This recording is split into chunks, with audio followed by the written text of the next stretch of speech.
اور باہر کے معاملات کا ایک نہ ہونا. خاص بات یہ ہے کہ انسان کے دل کے اندر شر ہو اور زبان سے خیر کا اظہار کرے. یہ نفاق ہے. یعنی اندر چھپی ہوئی چیز اچھی نہیں ہے اور انسان اس کو اچھا بنا کر دوسروں کے سامنے پیش.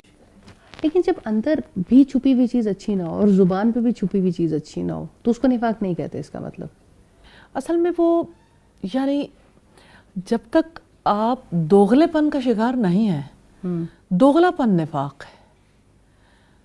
اور پھر آپ دیکھیں کہ جیسے ہم بہت اچھے خوبصورت اور بہت زیادہ اعلیٰ کوالٹی کے اعمال ہیں، جیسے آپ کی نماز ہے، روزہ ہے، صدقہ ہے.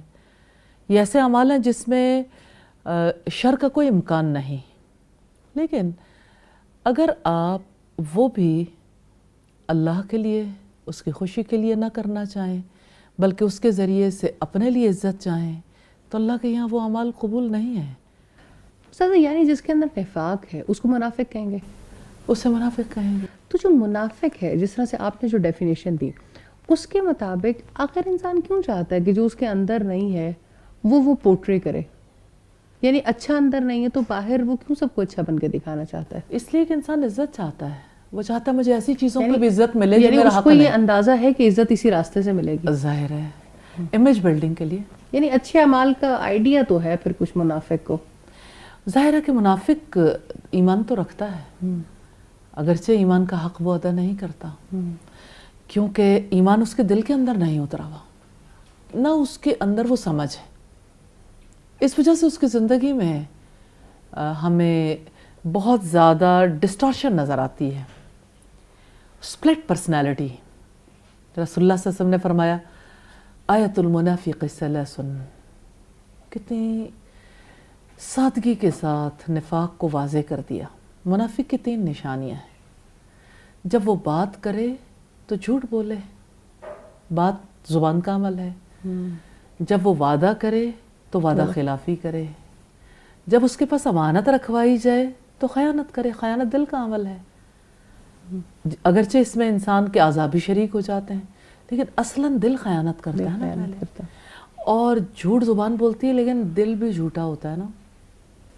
اور یعنی وہ چاہتا کچھ اور ہے اور پریٹینڈ کچھ اور کر رہا ہوتا ہے. اس کا خیال کچھ اور ہوتا ہے اور اس کا عمل کچھ اور ہوتا ہے. صحیح. اور لوگوں سے وہ کسی اور چیز کی توقع رکھتا ہے. صحیح. استاد میں چاہوں گی میرے ساتھی یہاں پہ بیٹھے ہوئے ہیں، آپ کے ذہنوں میں بھی بہت سے سوالات ہوں گے اور ایسے سوالات جو یقیناً ہمیں اس برائی کو اچھے طریقے سے سمجھنے میں ہیلپ کریں گے. تو ہم آپ سے بھی چاہیں گے کہ کوئی بات جو آپ کے ذہن میں ہو، تاکہ ہم نے سفر آج طے کرنا ہے نفاق سے اخلاص تک کا. نفاق کو سمجھیں گے، اس کی تباہ کاریوں کو سمجھیں گے تو اخلاص کی جانب جائیں گے نا. ورنہ تو اگر ضرورت محسوس نہ ہو تو کوئی سفر نہیں کرتا. اصل میں بات یہ ہے فائزہ کہ یہ تو ثابت ہو چکا کہ ہر کوئی اپنے جسم کے پروان چڑھانے کے لیے، بیماریوں سے بچنے کے لیے، اپنی خوراک کی امپیورٹیز سے بچنا چاہتا ہے. جی. ماحول کی امپیورٹیز سے بچنا چاہتا ہے. ہم یہاں بیٹھے ہیں، کوئی مچھر کوئی مکھی برداشت نہیں کریں گے کہ کہیں بھی اگر ایسا کوئی سلسلہ ہوگا تو ظاہر ہے ہمیں نقصان پہنچ سکتا ہے. تو اس کا مطلب ہے جب ہمیں نقصان کا ادراک ہوتا ہے تو ہم اس نقصان دہ چیز کو ختم کر دینا چاہتے ہیں. ہم تو آرگینک فوڈس پہ جانا چاہتے ہیں تاکہ Organic زیادہ foods سے پہ زیادہ پیورٹی کی طرف جائیں. جی پیورٹی کی طرف. آپ دیکھیں خالص فوڈس کے لیے ہر کسی کی کوشش ہے. مرچیں خالص کھائیں، نمک خالص ہو، آپ کی چائے کی پتی خالص ہو، گھی خالص ہو، آٹا خالص ہو، دودھ خالص ہو. دودھ خالص ہو. اور آپ دیکھیں کہ فکر کو خالص نہیں رکھنا چاہتے. فکر کہاں سے لیتے ہیں؟ آپ کی روح اگر آلودگی کا شکار رہے، پولوشن تو ہے نا، پولوشن ناپاکی کو ہی کہتے ہیں. صحیح. جی. استاذہ یہ منافق کے اندر ایسی کیا کمزوری ہوتی ہے کہ جس کی وجہ سے وہ یہ جانتے ہوئے کہ صحیح راستہ کیا ہے اور بظاہر ویسا بننے کی کوشش کرنے کے باوجود وہ اپنے اندر کو چینج نہیں کر پاتا؟ اس میں ایسا کیا فالٹ ہوتا ہے؟ اصل میں اس کے دل کے اندر یقین نہیں ہوتا. انفارمیشن اس کے پاس ہوتی ہے اور جب تک انفارمیشن یقین کے درجے کو نہیں پہنچتی اس وقت تک وہ